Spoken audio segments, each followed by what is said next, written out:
इतने बड़े महात्मा भीष्म जी निर्णय नहीं दे पाए थे जब द्रौपदी का वस्त्र अपहरण हो रहा था और पूछ रही थी चीख करके।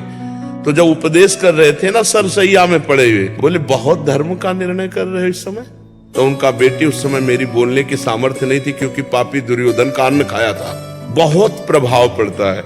एक परमहंस जी जंगल में एकांतवास करते थे, कभी किसी नगर से भिक्षा नहीं करते थे। एक दिन राजा शिकार खेलने गया तो साष्टांग दंडवत किया, कहा महाराज आखिरकार आप जैसे परमहंस महात्मा यदि गृहस्थों के घर नहीं जाएंगे तो उनका घर पावन कैसे होगा।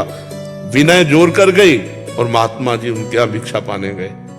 अब भजन में रुचि नहीं, बस राजा का चिंतन, और ये आवे कि कब राजा आवे और निमंत्रण दे। 2-3 दिन में राजा फिर आ गए। अब वहां महल में प्रसाद पा रहे थे तो देखा रानी के श्रृंगार गृह की तरफ तो एक हार टंगा हुआ था। तो परोसने के लिए लाने के लिए गए, वो हार उठाया झोली में डाल लिया, प्रसाद पाया और जंगल में आ गए। 3-4 दिन हुए, झोली उठाई कंदमूल फल के लिए, देखा वजन, उसमें हाथ डाला, हार। वो हार लेकर ऐसे सभा में गए और कहा महाराज मैं चोर हूं। एकांत ले गए तो बोले इसका कारण तू है।